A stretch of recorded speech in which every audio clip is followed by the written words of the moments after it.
Thank you for tuning in to the Critical Conversations podcast, brought to you by Mind the Frontline. Established in 2023 as a 501c3, Mind the Frontline is your ally in the journey to support those who selflessly safeguard our communities. Their core mission revolves around pioneering innovation and research, education, and overall well-being specifically tailored to healthcare, military, and public service frontline first responders. The Critical Conversation podcast is a dedicated space for police, fire, EMS, allied health workers, dispatchers, air medical, and military personnel, along with their families. Here, we dive into the heart of the matter, tackling essential topics such as mental health strategies, recovery methods, treatment options, the latest research, and professional development opportunities. Before we dive into today's episode on Critical Conversations, we do want to, however, acknowledge the nature of our discussions. Some of the content discussed may be triggering or intense as we explore the challenges and the triumphs within the first responder community. We recognize that these discussions may evoke strong emotions or memories. If you or someone you know is struggling and needs immediate support, we urge you to reach out to your agency's mental health resources or your local peer support group.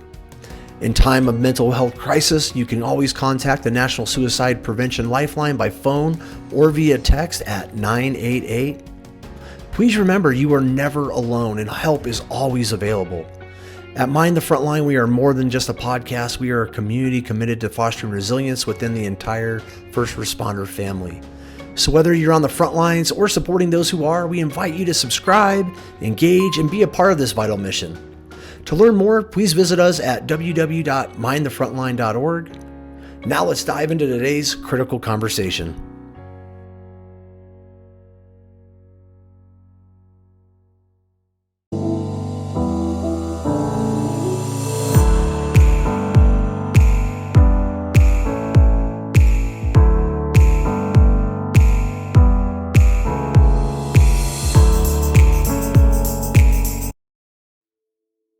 Hey there, heroes and advocates. Chris Matana here, your host and fellow frontline warrior, welcoming you back for another powerful episode of Critical Conversations by Mind the Frontline. Today, we are engaging in the mental health of first responders, and trust me, you do not want to miss out on this moment or this episode with our special guest. As a former firefighter and a flight paramedic and now president of Mind the Frontline, this podcast isn't just a show, it is a rally point for the first responder community. And guess what? We have an extraordinary guest joining us today. Brace yourselves for an insightful conversation on mindful pouring and engaging the mental health of first responders who may be needing assistance out there with the one and only Dr. John vonRosenberg. Our guest today is also effectively known as Von Ron by his friends and myself. I've known him, and he's been in fire and EMS and critical care and flight medicine for over 20 years, and the last 7 working on his dissertation. His primary job is working as a flight paramedic, and currently he works with a hospital-based critical care service in Northern Carolina and Virginia. In addition to his role as a bedside clinician, Von Ron is an active instructor. And in addition to his college with Impact EMS, he also has a bachelor's degree in education, a master's degree in biology, and a PhD in cognition and applied neurophysiology. That's a lot, which is great because we're going to break this down, right? But his last 7 years, he has spent on his doctoral dissertation. I've watched this guy go through the struggles and the resiliency he has provided. He just recently had surpassed that, and I couldn't be more proud of this gentleman, and I have so much admiration for him. Von Ron has spoken at multiple local, state, and national and international conferences, including AMTC, CCTMC, ECHO, and ICON. He's published articles in the Air Medical Journal and edited various textbooks for EMS and critical care.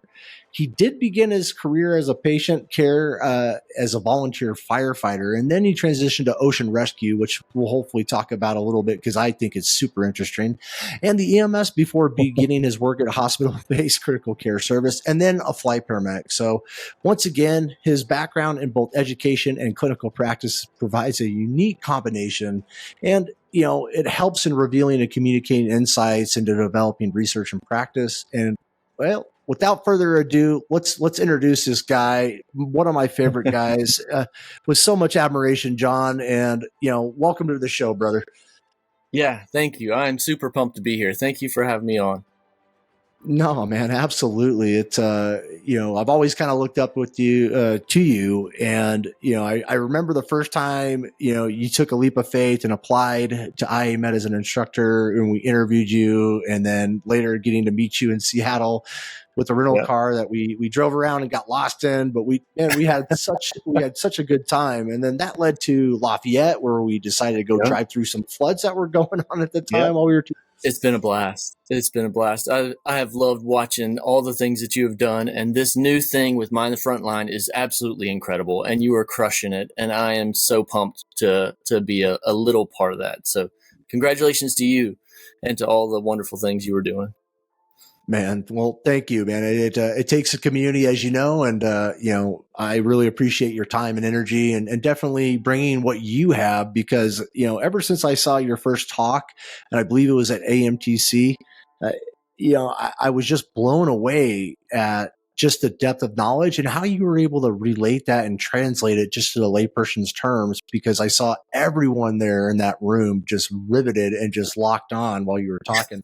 and so I'm really excited, especially, after doing that big introduction and kind of pumping you up.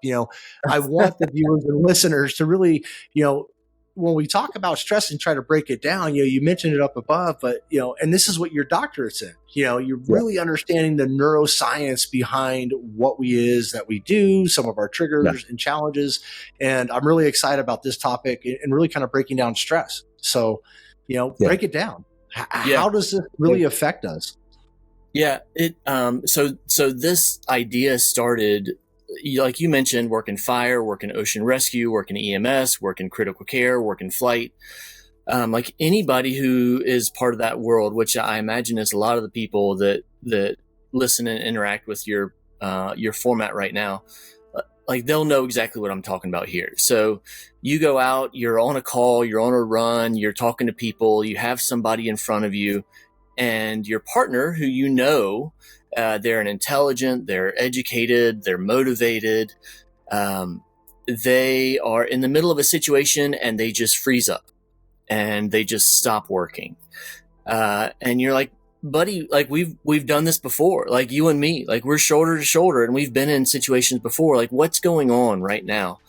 And so that's what pushed me into this PhD process and the specific focus of stress in first responders. Like what's going on and why do we seem to function just fine sometimes?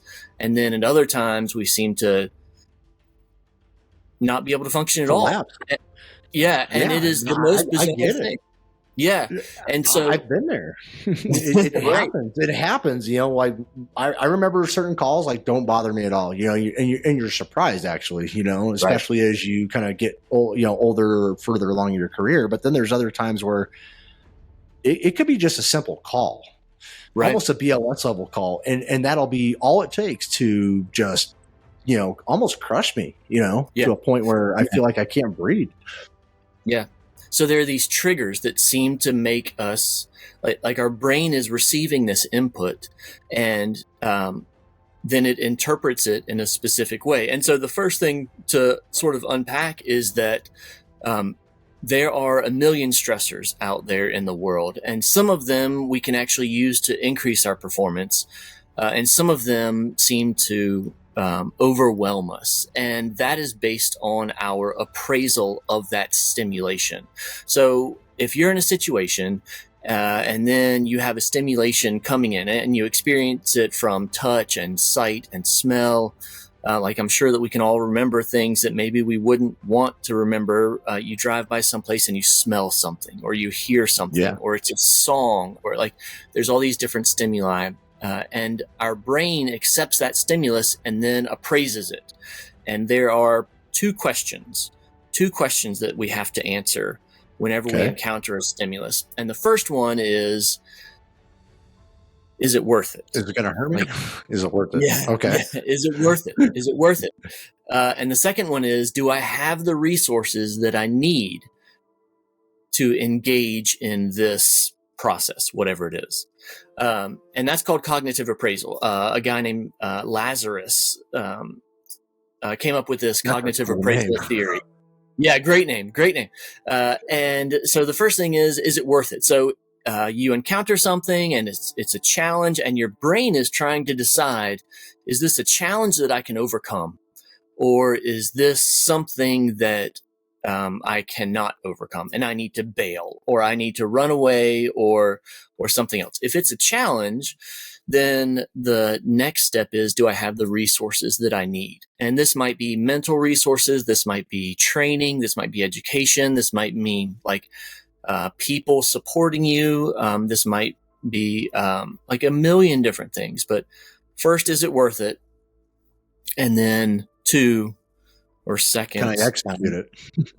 yeah. Can I do this? And then that determines the rest of our response. And so that first cognitive appraisal is like, hey, there's something going on. So in the world of medicine, there's a call.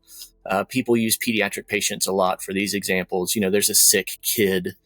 Like you're the one that's called on to act. And so it has to be worth it.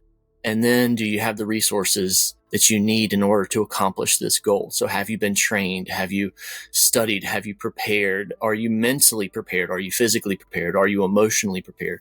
All of that becomes a part of like how we decide on how we're going to act and react in any given situation. And it's impossible to prepare for every single thing.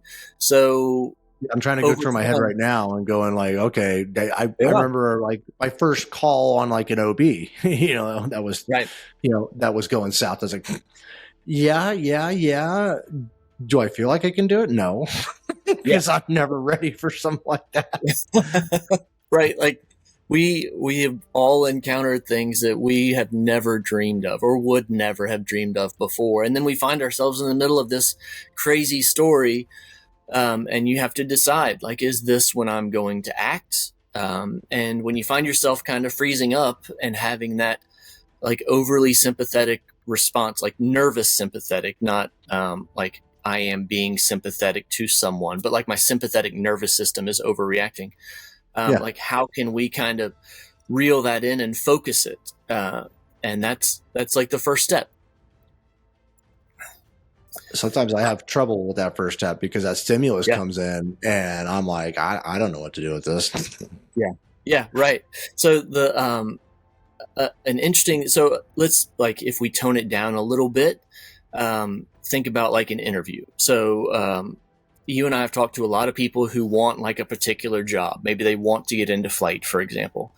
And they find a place that they would like to work. They seem to vibe with the people there. They like the culture there, and there's an opening, and they put in their application. And then they call you up because you're the man, like you're the guy, and they say, like, I'm really nervous. I'm really anxious. I'm really stressed. And in that context, there are a couple of important points. And one of them is like, one, stress is good. Stress is okay. And it is, right? Yeah. And it's important for us to recognize that stress is not inherently bad. And if someone says, hey, I'm anxious about this, whatever it is, whether it's an interview or anything else, that emotion is completely okay to feel. Like we all feel emotions different ways, and that's not wrong. It's not bad. And in the context of the conversation of stress and anxiety, that actually indicates some level of personal investment. It means that you care. So somebody says, oh, I'm anxious about this. Then our response to that person who's sharing this emotion with us is, that's great. Like, I know it might not feel great because anxiety doesn't feel good. But we'll get into reframing a little bit, like mental reframing a little bit later. But the first thing is like this sensation that you have of anxiety, of stress, you have because you care. And that's really powerful and that's really positive. And so, like I think about, like humor's great. And there are a lot of really funny things out there that are funny for a lot of different reasons. There's this meme of the dog sitting in the room that's on fire, right? Okay. And the text of it is like, this is fine. And it's funny, like we can all laugh at that because it's obviously not fine, right? The room is on fire. This is not fine. And that's a funny, it's a funny meme, but psychologically it's like a deflection. And so what we can do, instead of saying like acting like everything is fine when everything is definitely not fine, is say like, hey, what's the reality? Like you can't trick yourself, but so much. And so saying to yourself, this is fine when it is not fine, is a step in the wrong direction. So the better thing to do then is say like, hey, look, I'm kind of messed up right now, or I'm feeling stressed right now, or I'm feeling overwhelmed right now, or like I need a second, or insert whatever. I did that this week. I had to tell my wife like, hey, I'm overwhelmed, right? I'm feeling a lot of stress. I'm feeling overwhelmed. And I try to communicate that instead of going, hey, everything's okay. I'm gonna, I'm like a duck, but everything underwater is chaos, but everything on top is like, yeah, dude, I'm great. But no, I had to communicate that because I had to let her know, like, hey, I'm really overwhelmed this week. I got a lot going on, and I haven't been able to do that for a long time. That's getting those tools and being aware of it. Yeah, historically that's been frowned upon, right? Like we're told a million other things. We're told to bottle it up. We're told to push through. We're told to do all these other things, and there may be times when you have to do that. So if you're in the middle of a call and it's going south and action is what is needed, then action is still what is needed. And so this becomes a pattern that you practice over time so that you can cope with them in a variety of situations.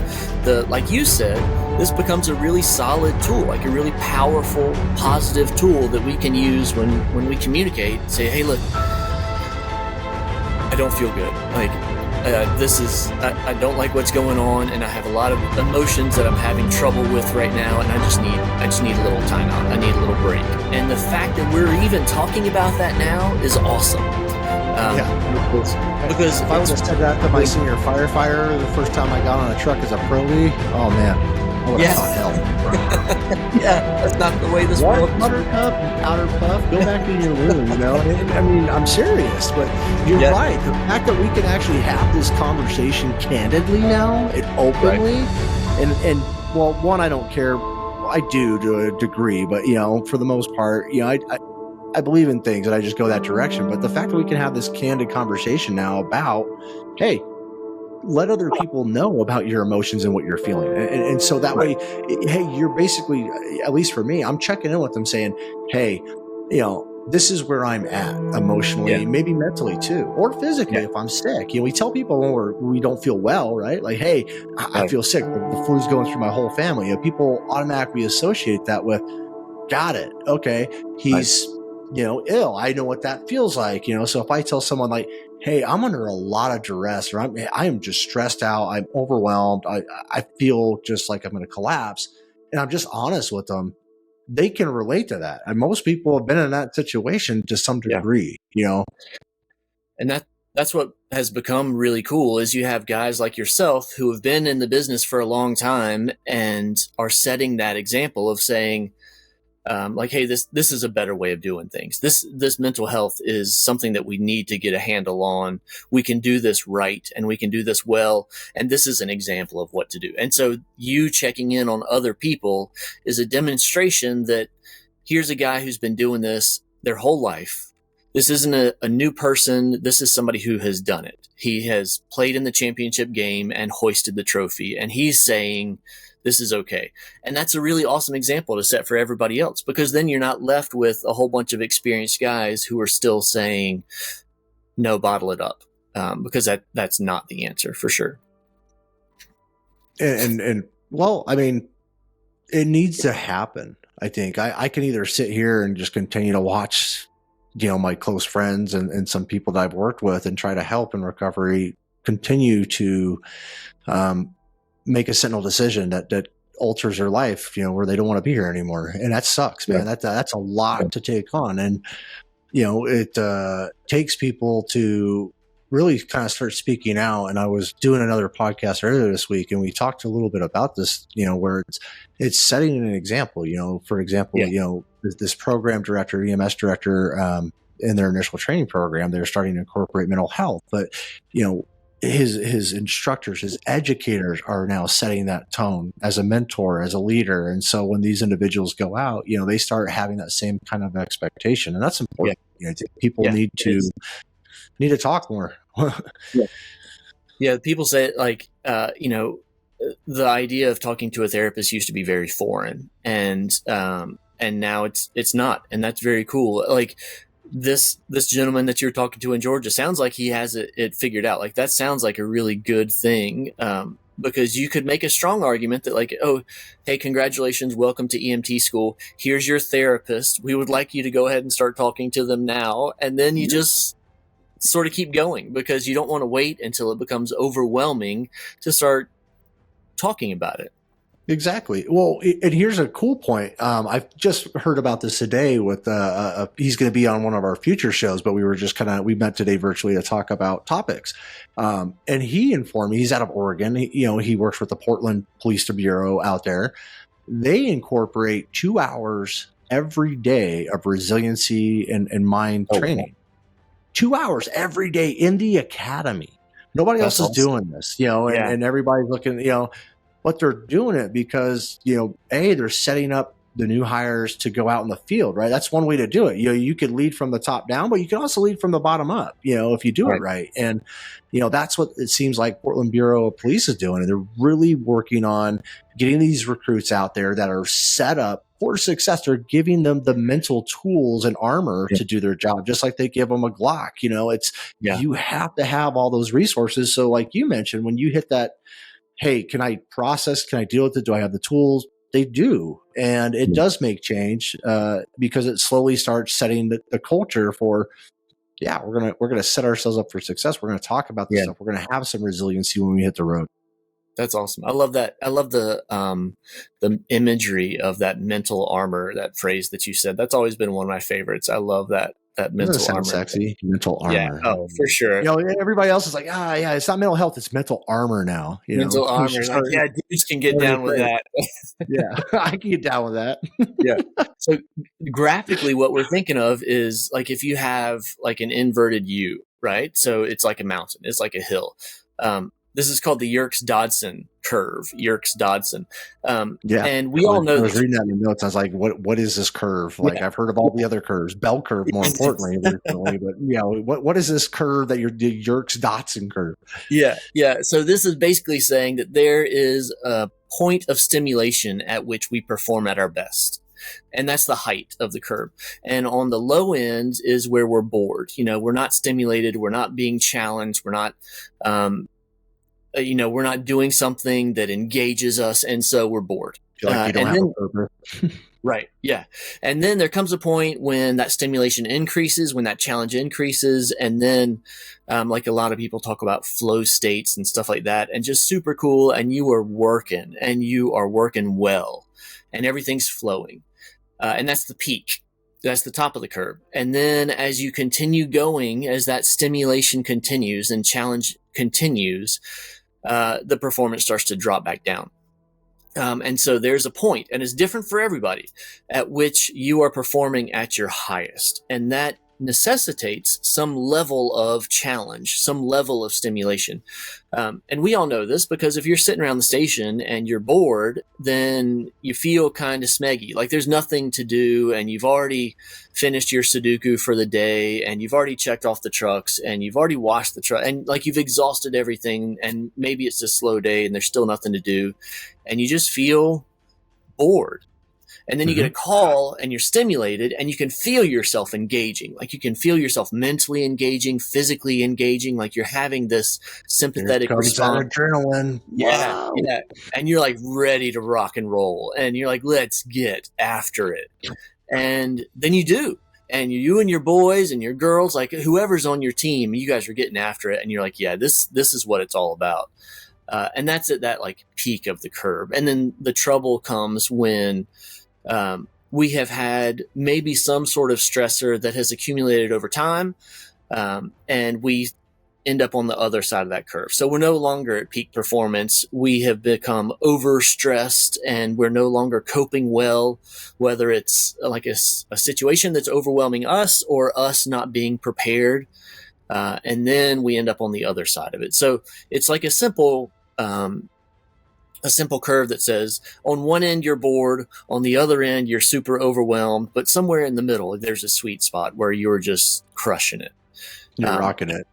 Yeah. And I can envision that, man. I can envision kind of like, hey, you get tapped out on a call, you're rocking that call because you know everything, you're feeling very clinically competent and sound. You're working with your best partner, like you're crushing it.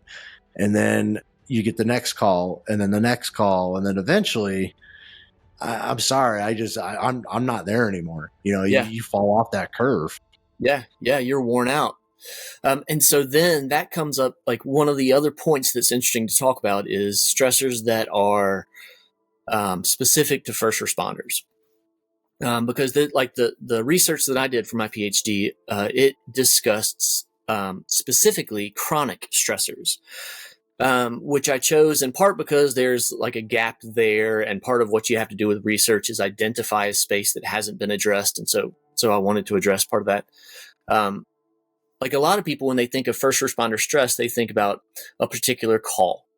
And we can all share particular calls that have generated stress with us. And we use that as examples because everybody can feel that and relate. And they can relate to it. Yeah. Yeah. I know exactly what you're talking about.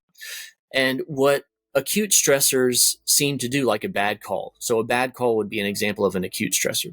An acute stressor causes a sudden spike in your emotional response, and then it usually dips. So it comes back down pretty quickly. And that doesn't diminish its power. It doesn't diminish its influence on us as a person, but in terms of timeline, it's usually pretty short.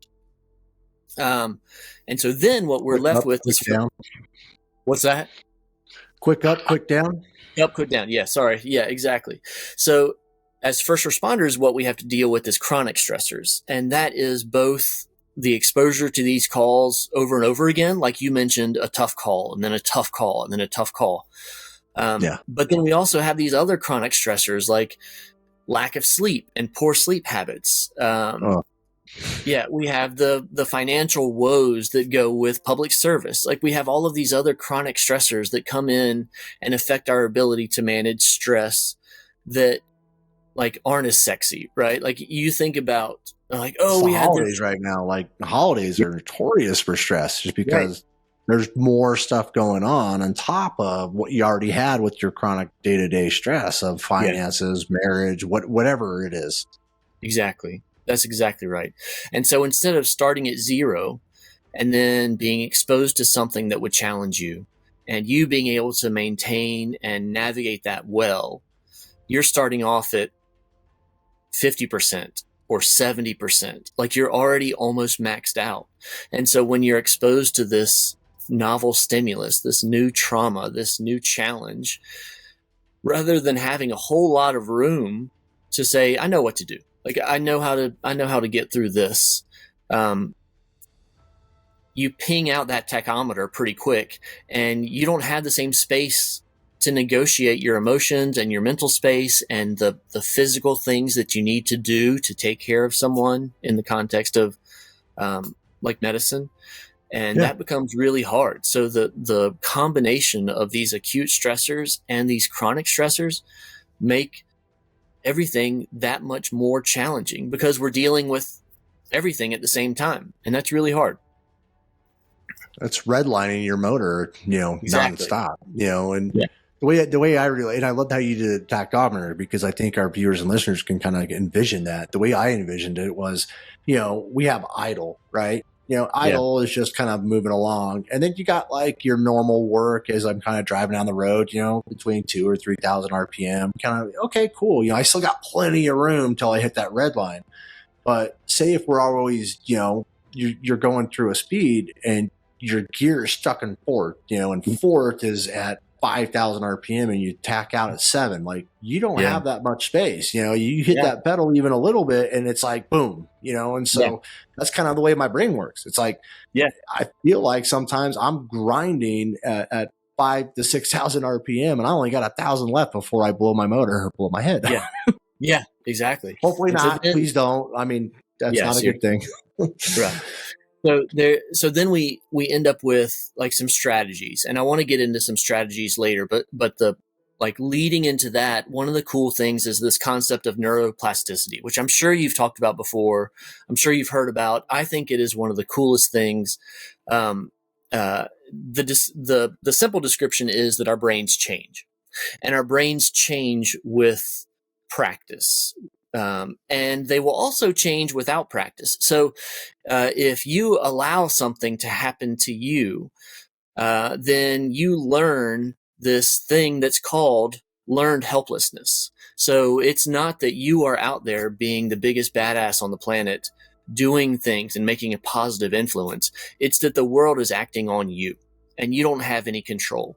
And that can seem really helpful. And your brain starts to change. The actual neurons in your brain start to change depending on the stimulus and your response. Exactly. Yeah, literally, they are rewired. We touched on it a little bit yesterday when we were talking about psilocybin mushrooms, ketamine therapy, and things like that. And even the holistic therapy it's just practice. It's and you would know better than I, but the way I interpret it is, hey, I have this stimulus. Normally I would react like X, but instead I do Y. And by doing Y and repetitively doing Y, I slowly move away from naturally responding to X, which, for me, some days it's anger. I just fly off the handle, and that's not cool.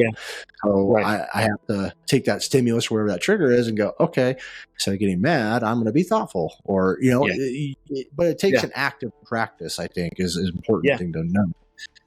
Yeah, that's what the concept of engaging is so important here, because it is an active process. You have to decide, this is something in which I am going to engage and I'm going to change. I've called it the country road theorem for years, and that hasn't caught on yet. So maybe it'll catch on now. You gotta explain that one to me, because it's not catching. It's not clicking, bro. Yeah, right. I don't know if Salt Lake has a whole bunch of country roads, but so mountain roads, snowy roads right now. Yeah. Oh gosh, if it snows an inch here, the whole area shuts down for months. So we're not ready for snow yet. Hurricanes we can handle, snow we cannot. No, you cannot. Yeah. So it's all about knowing your limitations, right? So the country road theorem is, if you imagine like driving down like a farm area or through the woods, and you look to the side and you're like, is that a path there? And you're like, I don't know if it's a path. Maybe it's a path. Maybe it's not a path. And then you and your buddy are like, you know what? Let's check it out. And you go. And on the other side of it, say it's in the woods, on the other side of it, you find this great little swimming hole that you love. The water's just right. It's really cool. It's out of the way. It's perfect. And it's the greatest hangout spot along this path. And then the next time you walk down here, you see your secret little path again, and you take it again, and then you take it again, and then you take it again, and then you take it again. And over time, it changes from this secret path that barely even existed to like a big time path that now everybody can see because you've worn it out that way. Yeah.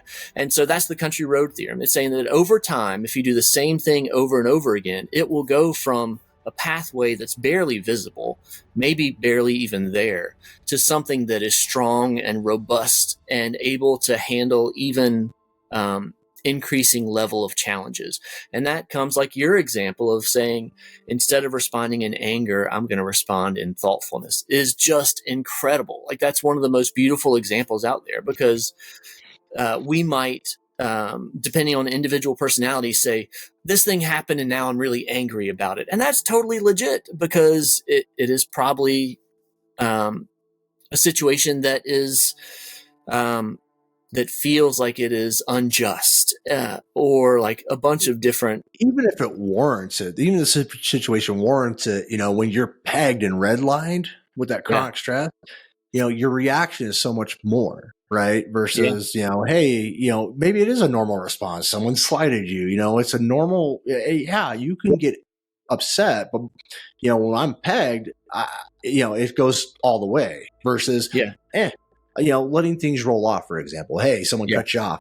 Well, whatever, Yeah. versus when I'm pegged, I might react with a horn or a finger, Yeah. And so then the cool thing about neuroplasticity is you making the decision to engage in your mind and change your response from one of anger to one of thoughtfulness actually changes. So this isn't something that you do once and it changes forever. But as you do this over time, it becomes easier and easier and easier. And then instead of the angry guy giving everybody the finger at work, now you're the guy that people come to because they know this dude is a thinker.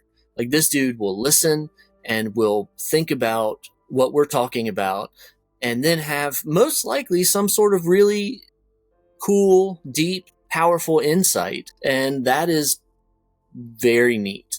But that's a purposeful thing that you have to take upon yourself and then change. And it takes practice, practice, practice. And the good news is that neuroplasticity tells us that with practice, we become closer to that goal every single time. And that's kind of reassuring because it tells you like, okay, all these things are happening and I'm given some of these like strategies for managing what's going on. But like, does it work? And the answer is yeah, it totally works, but it takes effort. It's not something that just happens on its own. Yeah. And time. But the cool thing is science has proven that we can fix our brain, right? Right. Like that we can. You absolutely can. You just got to put in the work. Yeah, you got to work at it. Like your brain is just a thing. Like it's a giant prediction machine. That's all your brain is. It wants to know what's going on. So the entire purpose of our brain is like, hey, this is something that normally happens, and this is what we do in response to that. And so your brain wants to predict, and you can engage in that process and help it predict something. This isn't like a smoke and mirrors, like I'm fooling myself, because that creates something called cognitive dissonance. And so your brain is being told something like by itself, and then it's experiencing a reality that's very different. And that distance between those two things is called cognitive dissonance. And we will not put up with that. Like we have to reconcile those two things. So you can't just happy talk your way through things. That's not what we're talking about here. We're talking about real, genuine, honest feedback. And something like, instead of having this negative response, I'm going to work on having this positive response is something that your body can do. And it's something that your mind can understand and really get behind. And like you said, that takes time and that takes work. It takes effort, but it is very doable. And that's what's so cool is this is an actual change that we can really do. And I want to go back and maybe add to your country road theorem. Yeah. But, the way I picture it as well, the first time that me and my buddies went by that and we went down this path, it was probably more challenging. The first time going down that path to find that sinkhole was probably challenge, right? There was a lot more resistance or effort that I had to put into that to get to that sinkhole that first time I decided to go down that country road. But as I've worn down that road and created tracks and all sorts of, now there's a pathway. So it becomes easier and easier. And I think that's an important, point for our listeners and viewers is just thinking about this. Yes, it takes a lot of energy up front. And sometimes we just may not have that or feel like we have that energy. But I can tell you, if you dig deep down, you will find that energy and it does get easier and easier and easier. Yeah. Yeah, and that's a perfect insight. That is absolutely perfect. Right on the money. Well, I love everything about neuroplasticity, and I think we should do its own episode because it's so fascinating to me. I think people just don't. Yeah. It's just it's why I like microdosing. It's, why ketamine therapy. When I use some of these other resources and now understanding, stress response, stress management, neuroplasticity, it for someone like me, when I was really down, and I felt like I shouldn't even be here on this planet anymore, having that understanding when I finally figured out and realized the science behind this and go, man, I can self-rescue myself. Sometimes I need more support. Sometimes I need communal support. And I think you're going to get to that. But, it was enlightening to say, okay, there is a way out. Why am I feeling so depressed? I don't know. Why am I feeling so angry or caught up? Why am I feeling so stressed? Sometimes I don't know. But if I keep working at it, I know based on science, which I believe in, as a medical clinician and a practitioner, that I can help myself. And not only can I help myself, by doing programs like this, bringing wonderful people like you on, hopefully we can help other people. So yeah. And I love that. Like, it's important, the part that you said about being honest, like you're being honest with yourself. It's, again, we're not happy talking something, like we're being honest about the struggle. And that is such an important first step. We're not dismissing things. We're not acting like everything's okay. Like, you have to say, this is a thing. And it's this not is okay. a thing that I need. Yeah. But I'm going to be okay. Right. Because the other side of that is, this is a thing and I can do something about it. Both of those are true, and both of those are really important. But you have to start with, like, this is a thing. I need to be honest about my emotions. I need to be honest about my situation. And then we can figure out a way to work through it. Love it, man. Love it. Yeah. So then I guess that leads into the next part, which is this concept of modification. So we talked a little bit about modifying the actual neural structures in our brain, which is kind of trippy, but very much a reality. And you can do that through individual strategies. And then there are also some group strategies. I think they're both important. I think the individual strategies are significant for everybody. I think the group strategies are also important for everybody, but that might be most applicable to leaders, like managers, chiefs, leads. They can take some of those supervisors, people that have, people under their supervision or leadership. Yeah, because that's not nothing. That's not nothing. Like, you have a responsibility there, and it's kind of neat to see that you can make a positive impact if you do some of these. So, I love it. Then okay, let's go. Tell me, sell me the water. I want to buy the water, man. The best water is the best. Salt water, ocean water, river water. Okay, so here we go. First up, this is the immediate one. A lot of your guys, a lot of your fans probably know about this.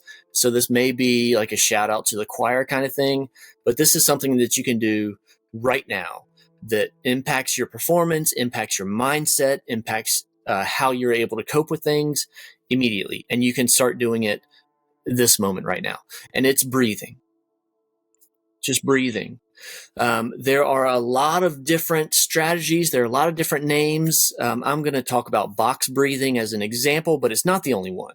I like it because I use it. Yeah. Yeah. Oh my gosh. It's the best. So, well, I said it's the best. I think it's the best. So if you imagine a box, so you have 4 sides, and then you're talking about your breath cycle here.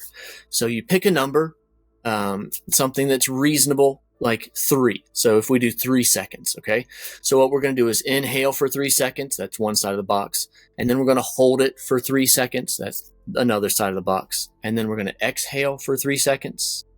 And then we're going to hold that for 3 seconds. And then we have a box. So like, if you'll just give me 12 seconds here ish, you inhale and you hold it and you exhale and you hold it. And that's it. That's one box breath. Dude, I just do one box breath and I can almost feel like it shedding off of me. Yeah. Well, especially when I'm wired, and that's what I need to do. I got to tell myself, hey, I got to go breathe. I got to, set a timer in 30 minutes. You're going to go outside and you're going to just breathe. Yeah.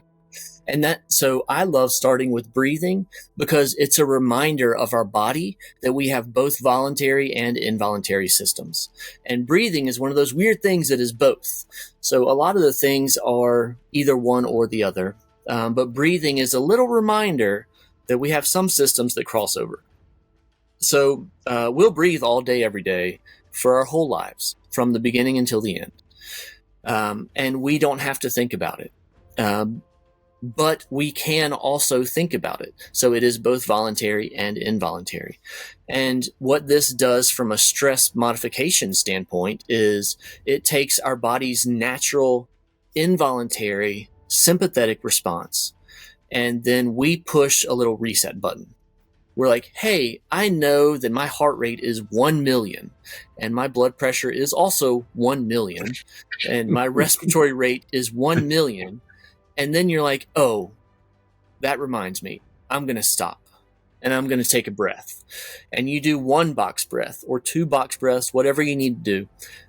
And it resets your sympathetic nervous system and allows your body to take control back.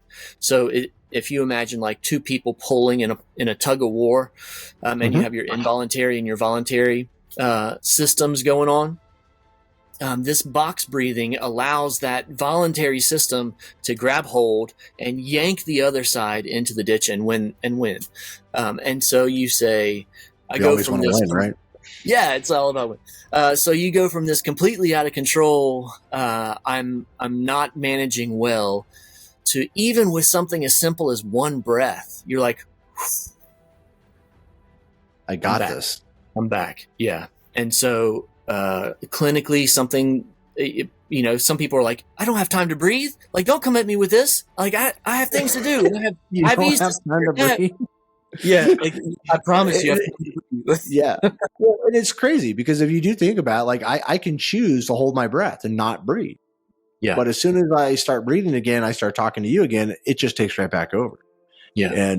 But it does show you that you do have power of control. You do have a reset button. You need 12 seconds. And I'll tell you, I challenge, we'll call it the 12-second challenge, John. We should put it out on social media. Yes. Hey, we want everybody to take a 12-second challenge. What's a 12-second challenge? I want you to record yourself doing, 3-second box breathing. Yeah. I love it. We'll even us talking.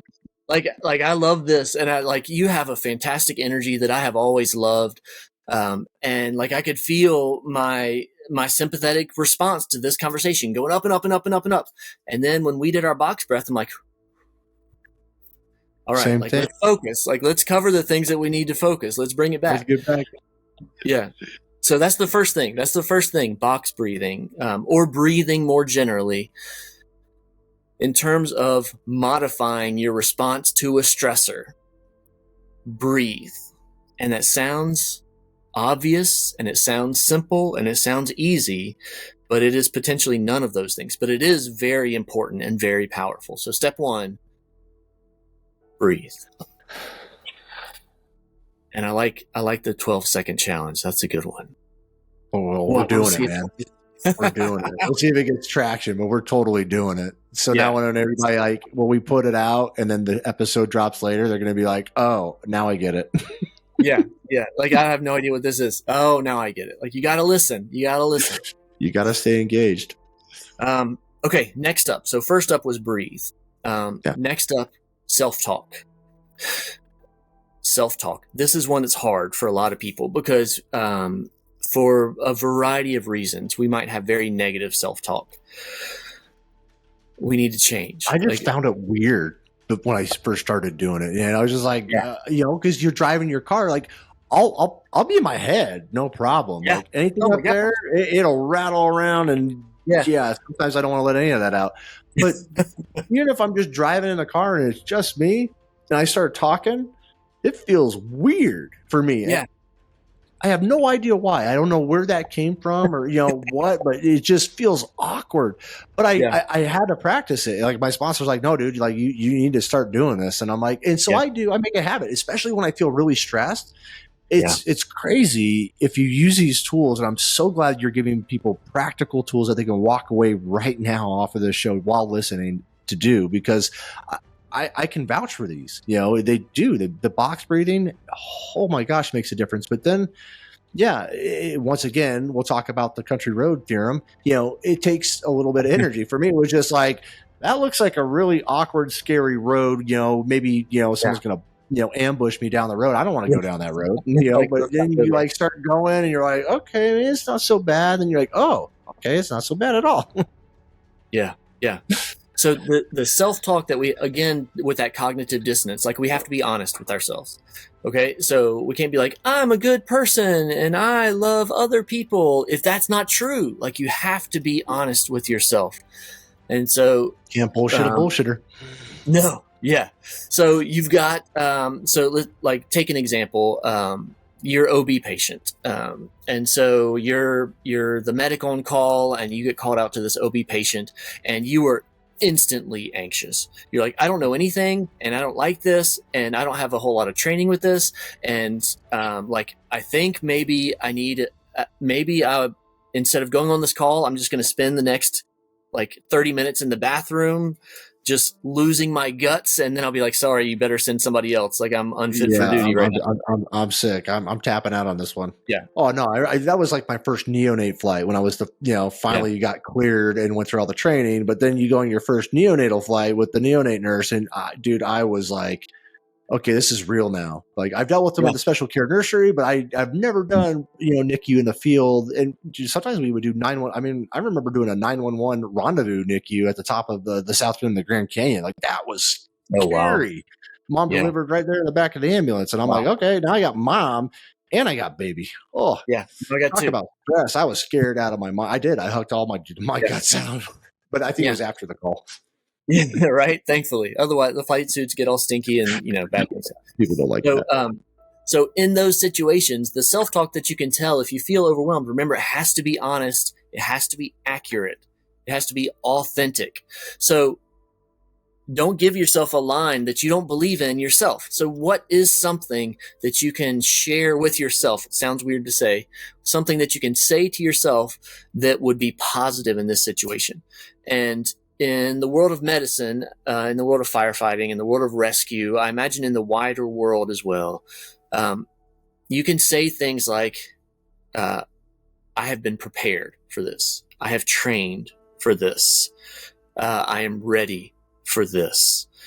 So you don't have to claim that you're an expert, because if you were an expert, you probably wouldn't feel as anxious as you do. So don't claim to be something that you're not. But you say, well, all I did, I saw like a 30-minute online video, and that was the extent of my training. Like, this is ridiculous. Okay. If that. Yeah, right. Like, okay, what did I do? Like, I was a dedicated student. I watched the video. Like, give yourself something to start with and be positive. And then if you widen out the lens a little bit, away from something that is super specific, like that particular patient interaction, to just a more general thing, like I'm a caring person. I'm invested in this. I love want my job to be successful. I love my job. Yes, all of these things. So giving yourself some positive self-talk is a huge step, but it has to be accurate. Positive self-talk, by the way, can also include things like journaling, and that's maybe a different topic, but writing stuff down, whether it's computer or handwritten. I always thought that handwritten would be more powerful, and maybe it is, but the research. That's what I always hear. I've always wanted to. Yeah. Please tell me. I mean, we could definitely touch on this, George, real quick. I want to do a journaling episode with and give it its own love. But you know, a lot of people say, "Hey, you got to do pen and paper. You got to do pen and paper." I mean, my sponsor said that, and group they would say that when I was going through and I got committed. Like, that's everybody says that, and I'm not a pen to paper guy. First, I can't really ever find a pen, and usually it's dead. You know, unless it's on my flight suit. I always had my pen, and I had the nurse's pen. That's why you have two pen spots. Exactly. That's the one for you and one for your nurse. But I always struggled with that. But hey, you want me to text stuff down, or like I got to note that my phone is always with me, and And this is another question, because sometimes I'll type it out, and sometimes I'll just use the voice memo, and just because it's self-talk, I'm talking to myself, and I just kind of like word vomit on it, and I don't know what do the studies say? What is the preferred method, or does it matter as long as you're doing it? No, it doesn't matter. The process is a cognitive process. So you're engaging your brain in such a way. And there may be some benefit over hand versus text over computer.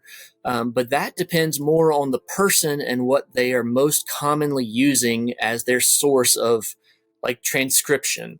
So if you're a handwriting guy, then you should handwrite your journal entries. If you're a text guy, like on your phone or on your computer, then you can do that. The important part is to do it. That's the most beneficial step.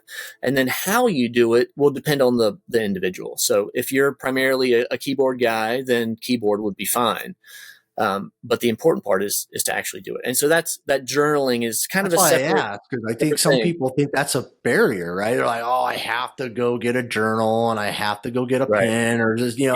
no, you don't have to do all this fancy stuff. Just get your phone out and just Do start, do Yeah. it, or, voice memo, blah, and then it's funny because I'll go back and listen to those sometime, by myself, obviously, because otherwise I think people would really start to worry. But no, I think just doing something, and don't let that be a barrier. Oh, I don't get a pen. I don't have a journal. I don't have a piece of paper. Like, don't use that as a barrier. I would even encourage people like, hey, if you can't write it down and you can't use a voice memo and you can't even text because your phone is dead, just say it out loud. I will word vomit in my car driving home because guess what? I feel better afterwards. It's cathartic, but at the same time, like, I don't bring that stress and energy into my house when I walk in the door, which is more important to me because my family has seen way too much of that shit. So the more I'm able to kind of bring myself back together and let it off of me, and it just, holy cow, and you do that with box breathing and now a little self-talk, and dude, you're cooking with gasoline. And guess what? That took me zero money. I didn't even have to pay for a therapist. Yeah. But you should still get a therapist. Absolutely get a therapist if you don't have one. Yeah, for sure. Okay, third. This one's going to be quick. It is super big. It's super in depth, and we don't have the time for it today. This is just like a couple of strategies. So if people are interested, then they should look at it in depth, just like box breathing and just like self-talk. Mindfulness. There is a whole lot of research on mindfulness-based training, whether it's mindfulness-based stress reduction or a series of others. And this is incredibly powerful.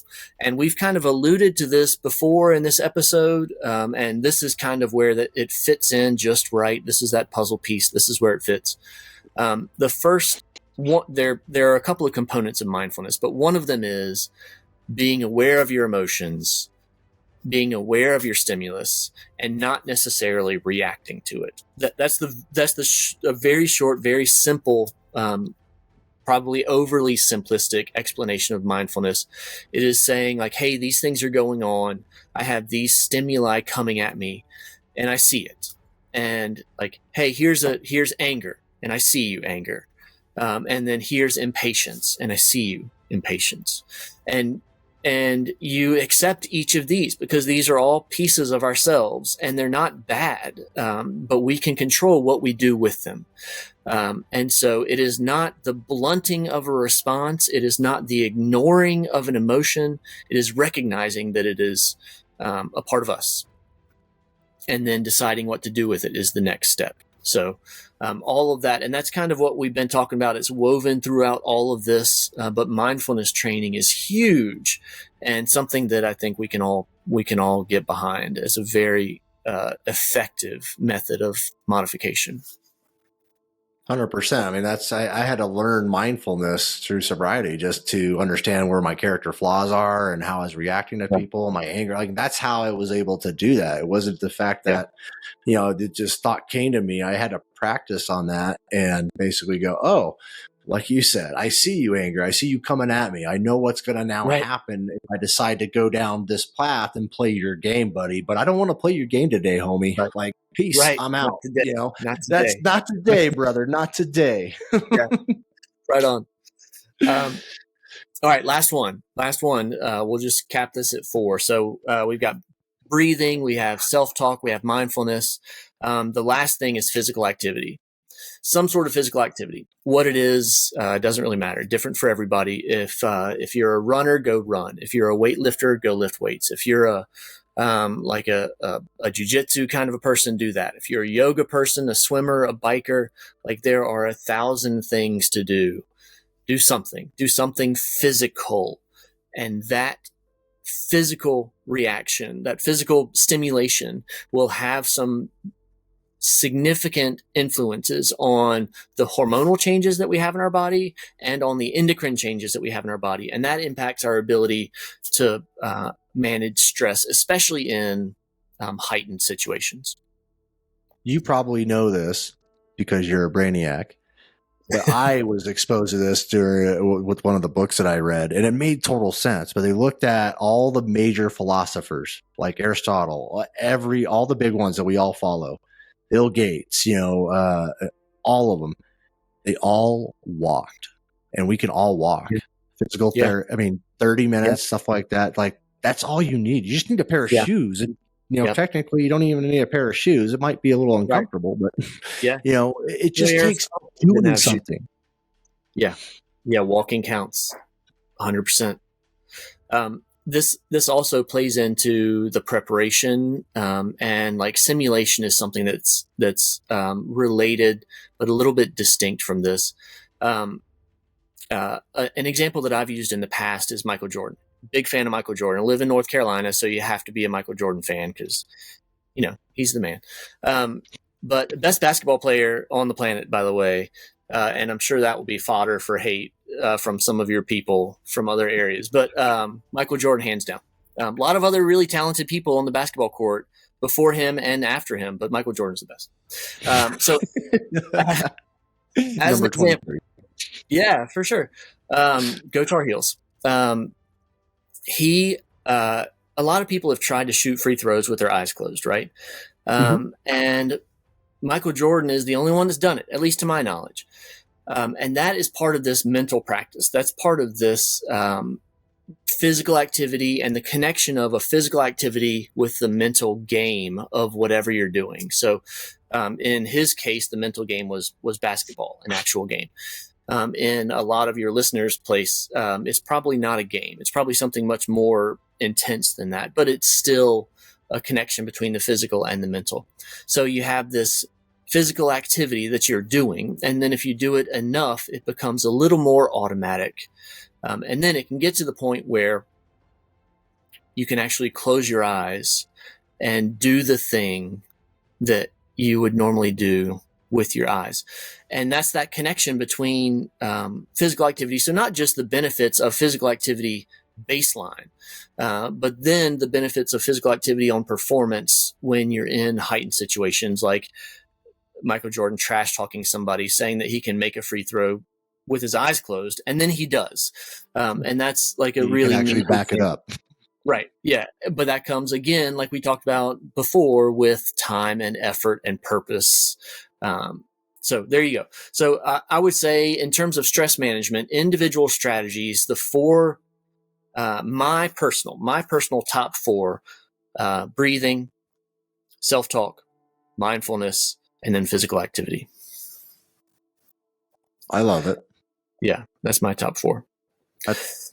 I'm going through it. I'm like, well, yeah, that's pretty much what I try to do every day. Like, that's part of, what you just listed is actually part of my mental, it's my health and wellness routine. That's what I call it. I mean, I don't know what else to call it. People say you put mental behind something, they get turned off, but really, like, every day I'm practicing. I try to practice a little bit of awareness. I try to practice box breathing. I try to, self-talk on my way home, and I try to work out. But by doing all four of those things, like, I will tell you, and I try to do them all in the morning. Like, that's my morning routine. Like, get this done in the morning, because then my whole day just opens up behind me.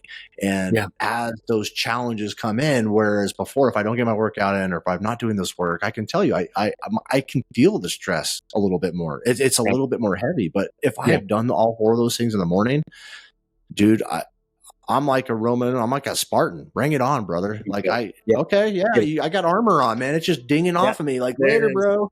I'm good.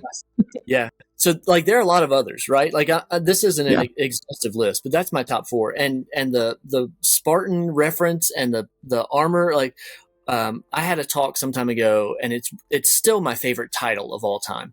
And the title of the talk was Fighting in the Shade. And it was a reference to the concept of, the Battle of Thermopylae, right? And the Persians are coming in, and the Spartans are barring their way with 300 fighters. And I know this has been romanticized, but, like, it's awesome. So just stick with it. And the movie's And epic. I mean, oh, seriously, it's like 300. yeah, just buy into it. So Just one. the idea was that the Persians outnumber you so greatly Yeah. that when they shoot their arrows at you, the arrows will block out the sun. We'll learn how to fight in the shade. Yes. Like, King what a Leonidas. phenomenal response is that? Like, you talk about mental framing and like changing your mindset. Like, these people are almost guaranteed to be overrun. And he makes that comment in response to that. Like, my man was way ahead of his time. Like, then we will fight in the shade.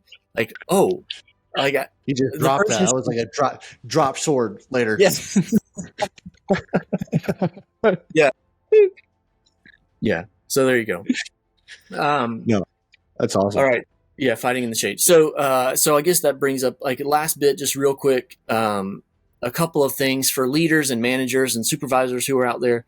I will start with we mentioned mindset a couple of times. You guys, the leaders, are the ones who are going to set the tone for the group. And this can, as you mentioned before, come top down. It can come from bottom up too. So this is to everyone, but most applicable to that that group.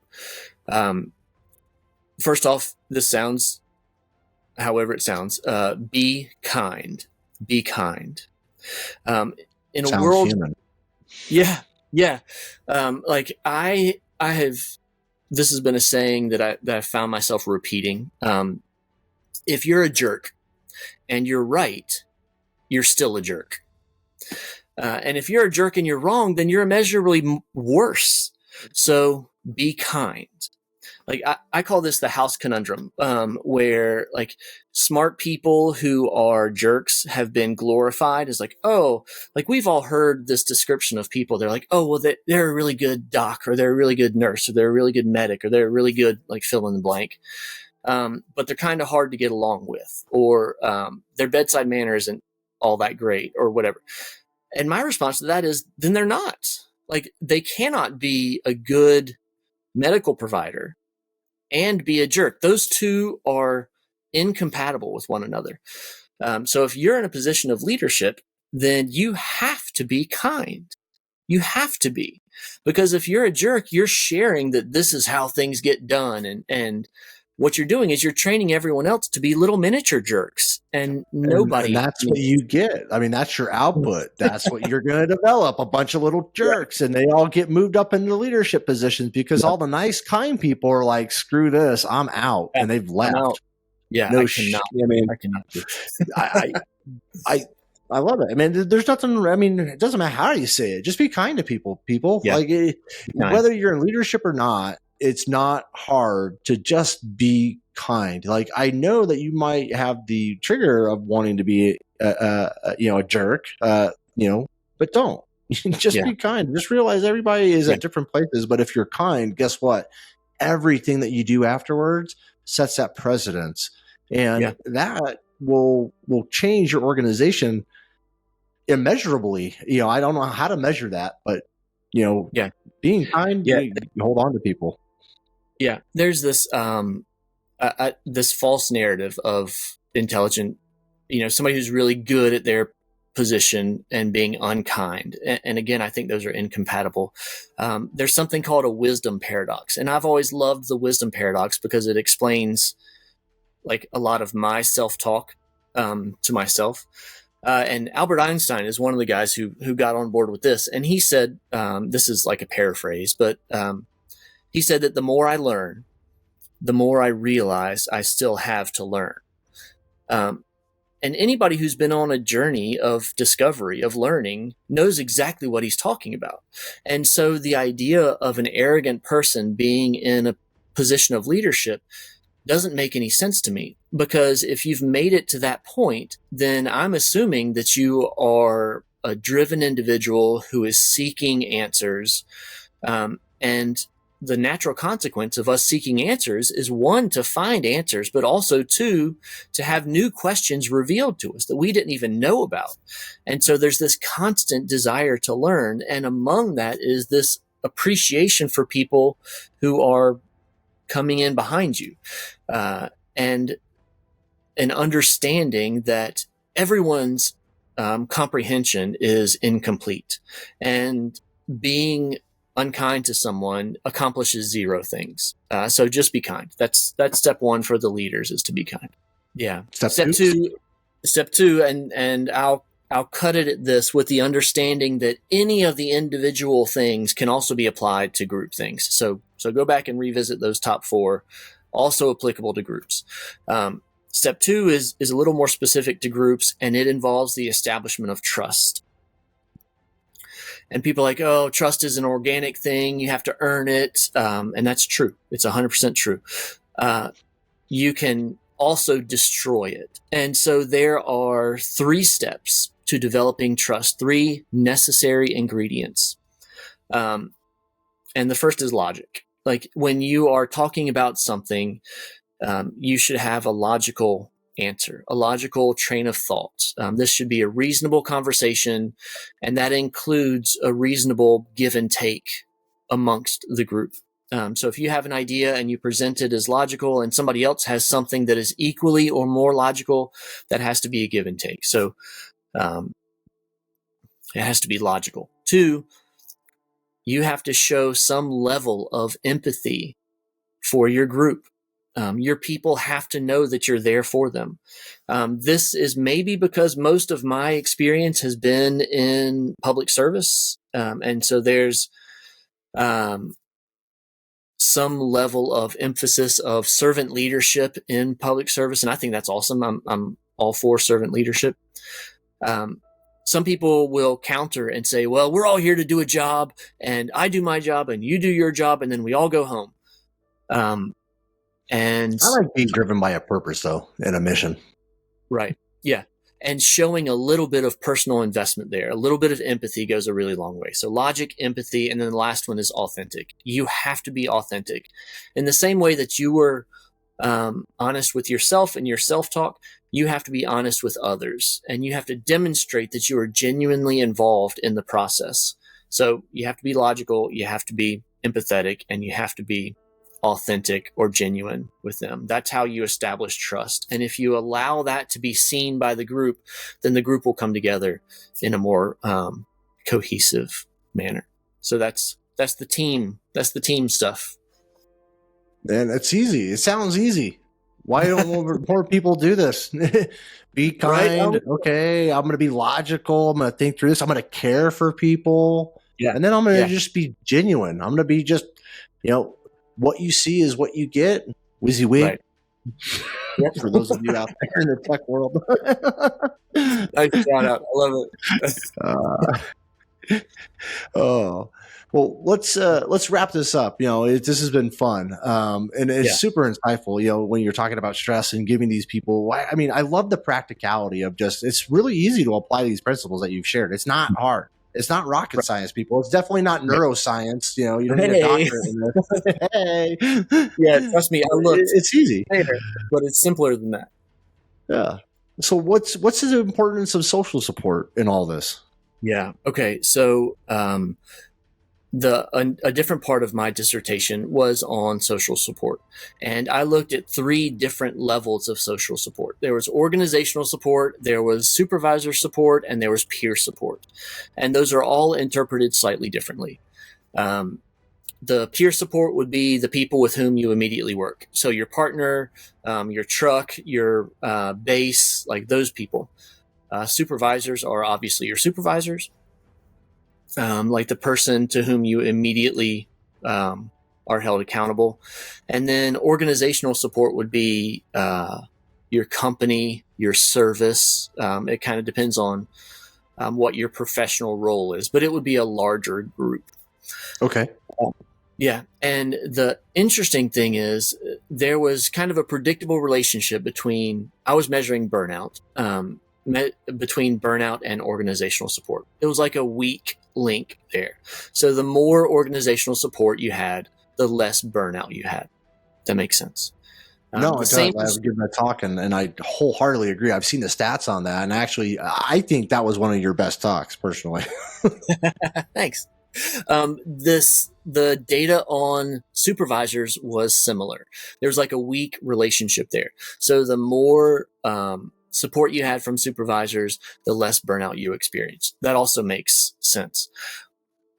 What was confusing, and this is something that I could talk about for hours and hours and hours.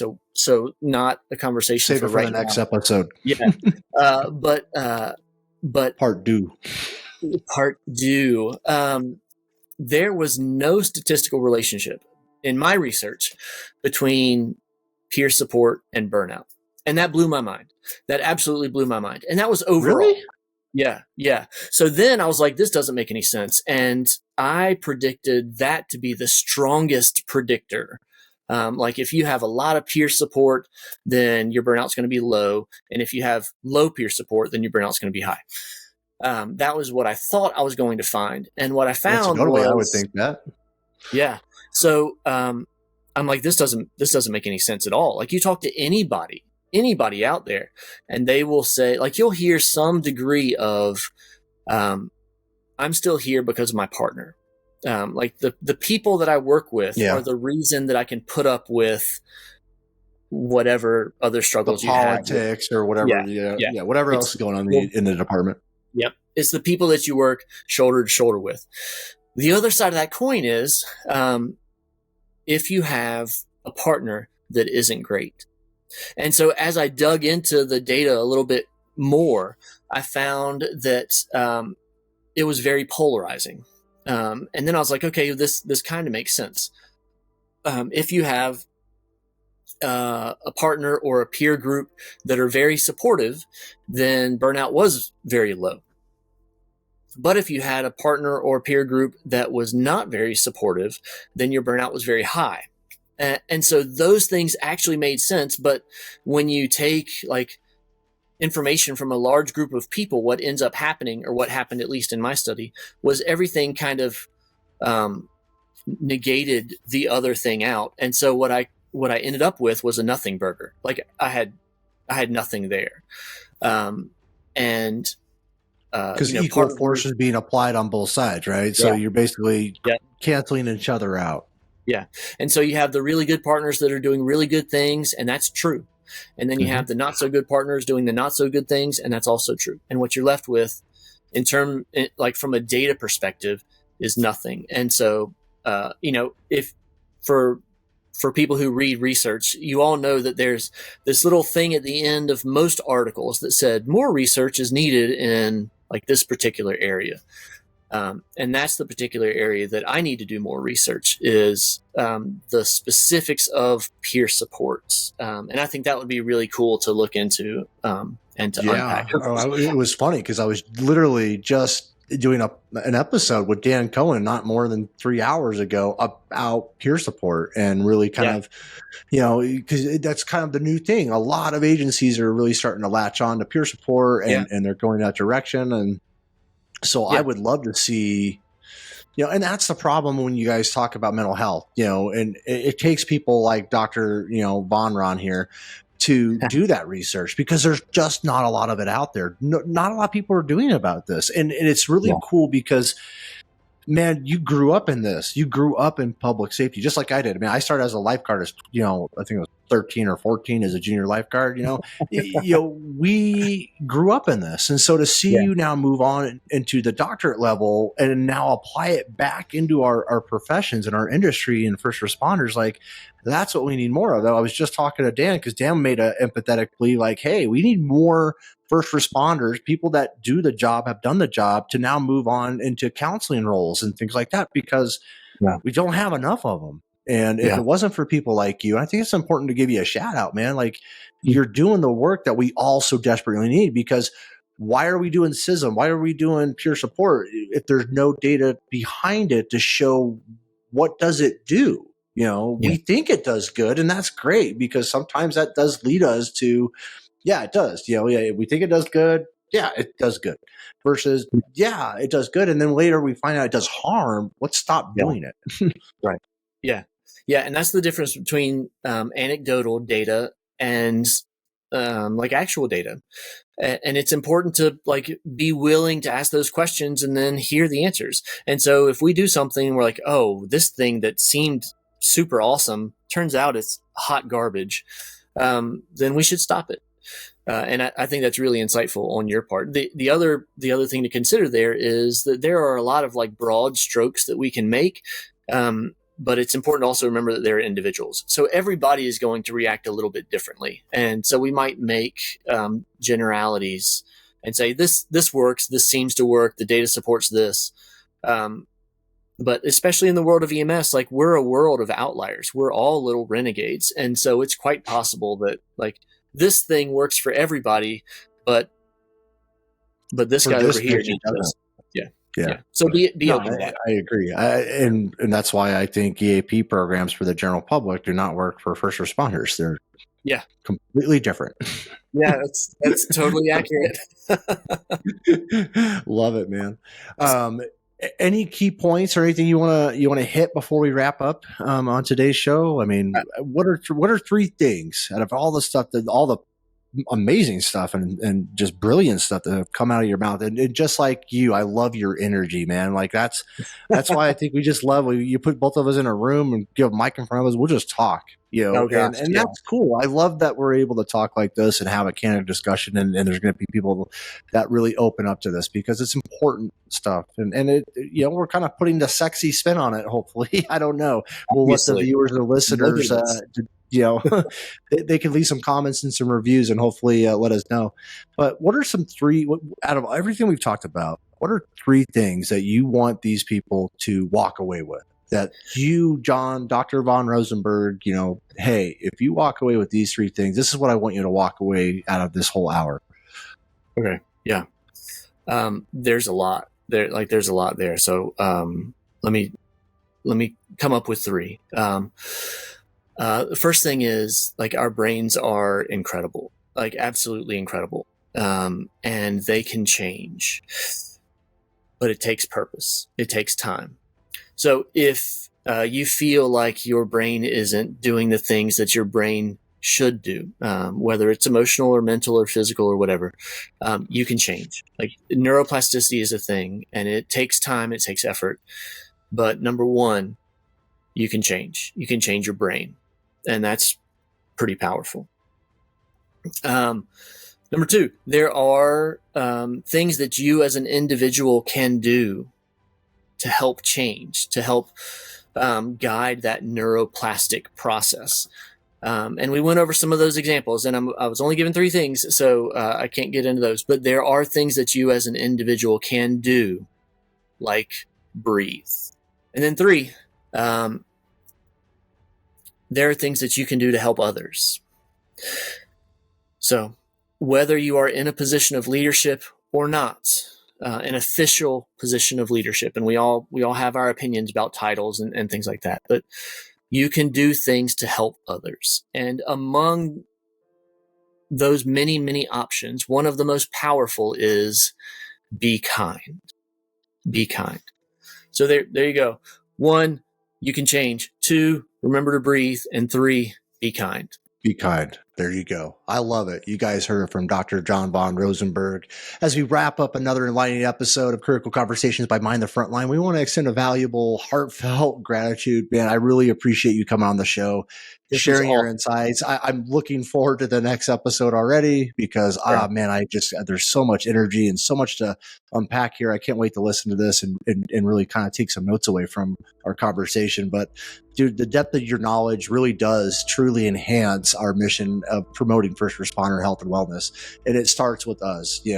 Nobody's coming from us. Nobody's going to come save us. We have got to save ourselves. So I really appreciate of all the work that you've done because you're giving back to the public safety and the first responder community with all you're doing. So together, let's continue these conversations and build a stronger, more resilient first responder family. Thank you for being a part of the Critical Conversations podcast by Mind the Frontline. Until next time, take care, stay strong, and mind the frontline. To our dedicated listeners, thank you again for joining us on this critical journey. Remember, the Critical Conversations podcast is a steadfast resource for police, fire, EMS, allied healthcare workers, dispatchers, air medical, and military personnel, along with their families. Your support makes the impact of these conversations resonate even further. If you found today's discussion enlightening and want to stay connected with our ongoing mission, please be sure to subscribe to the Critical Conversations podcast. You can find us via Spotify, Apple Podcasts, YouTube, and the Mind the Frontline website. Your subscription ensures that you will never miss an episode, and it's a powerful way to show your commitment to fostering resilience within the entire first responder community. For more information and additional resources, visit our website at www.mindthefrontline.org.